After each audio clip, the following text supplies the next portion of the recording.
Hey, folks, and welcome back. So I am really excited about this week. We are going to dive into one of the titans of philosophy, the founding father of the modern period of philosophy, really kicking off the period that gives us the Enlightenment thinkers that we're going to talk about a bit over the course of this semester. And a figure that, if you allow him to, will shake the very foundations of your thinking. He will undermine the assumptions that you rely on as you inhabit the world and think about what the world around you is like. So if you allow him to lead you through these arguments, it's challenging and it's fun and it's exciting. This is where philosophy can get good. This is where it can get fun. So we're going to be reading the first 3 of 6 of René Descartes' Meditations on First Philosophy this week. And I'm going to develop these arguments that he gives for you, walk you through his thinking in the meditations, and hopefully get you thinking about the world around you just a little bit differently. Get you thinking about what you could possibly know about the world that you inhabit just a little bit differently. Who was this guy? Before we get started, I want to say a little bit about who René Descartes was. He was a 17th century mathematician, first and foremost, and a scientist, a natural philosopher, as well as a metaphysician or a philosopher. He was born in the Poitiers region of France. The town he was born in is now named after him. It's Descartes. And he was born to a relatively wealthy family. His father was a politician and a lawyer. His mother, unfortunately, died when he was only 13 months old. And he had a very difficult childhood. He was raised mostly by his grandmother, and was very sickly through much of his childhood. Had an incessant cough that he couldn't escape, and a number of bouts of illness, and it prevented him from starting his education when most children would have, or most wealthy children would have, in that period.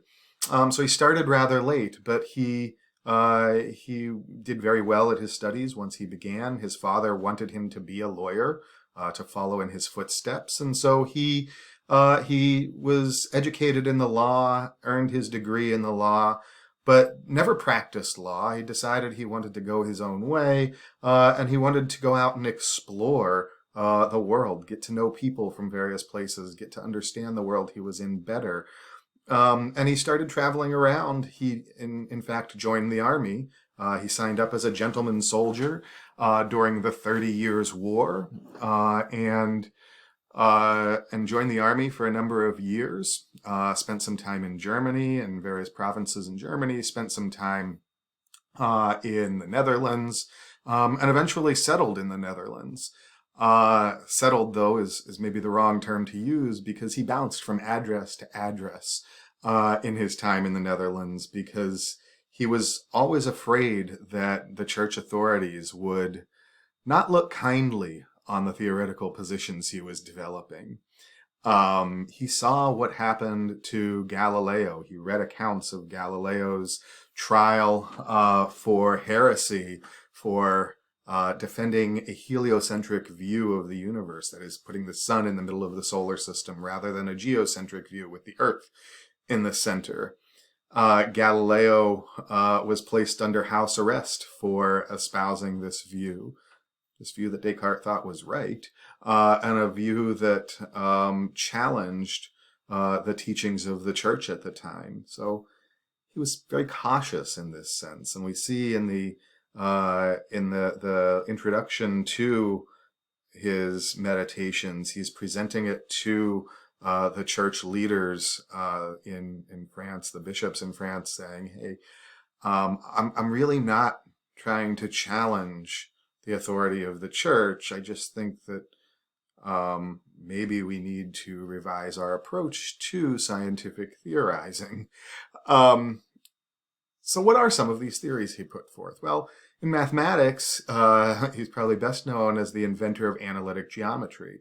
If you have ever encountered, and you have all encountered, the Cartesian plane, when you are in a high school math class or a middle school math class.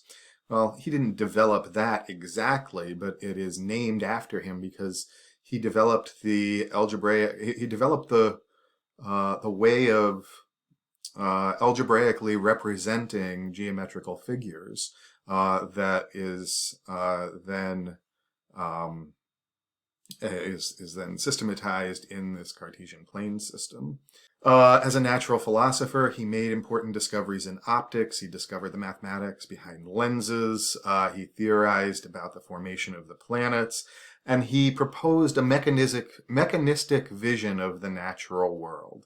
He wanted to understand it in terms of a few fundamental properties acting according to a few fundamental universal laws. So we have this mechanistic picture of the universe, much like we have today, where we identify fundamental properties or fundamental objects that exist and a few laws that govern their interactions. And from there, we should be able to explain all the phenomenon that we encounter. This is very different than the Aristotelian or scholastic system that Descartes was inheriting through his education. The scholastic system understood things in terms of their essences, that each type of object, there are very different kinds of objects in the world, and each type had its own essence that was responsible for causing it to be or behave in the ways that it did. He wanted to take the causal structure from within the objects to an account of how they are bumping into and interacting with each other, this sort of mechanistic view. And he was a metaphysician, a philosopher, and that's what we're going to be most interested in here. He gives us the idea of mind-body dualism, that mind and body are two distinct kinds of substances. Mind is res cogitans, the thing that thinks, the thinking thing, and body is res existens, or res extensiones, the thing that is extended, the thing that takes up space. And they are distinct kinds of substance. He gives us arguments for the existence of God, one of which we're going to look at in this series of lectures. He gives us the very idea of external world skepticism, that perhaps all we can know is what's in our own minds, and we have no real access to what is out there in the world. We can't know what the world out there is like at all. And along with this external world skepticism, he gives us his fundamental philosophical method, this method of doubt, this method that we're going to see, where he begins by doubting everything that he thought he knew, and then slowly building up from there, slowly reconstructing the entire edifice of human knowledge on the firmest foundations that he can find. So we have a sense now for Descartes as a thinker. We have a sense for who this person is. In the next video, I'm going to start developing his arguments in the first meditation, start introducing you to this method of doubt and working toward the kind of radical skepticism that Descartes begins with. It's not where he ends. He is not, in the end, a skeptical thinker, but it is his starting point, and it is an important starting point for us. So we'll pick up in the next video.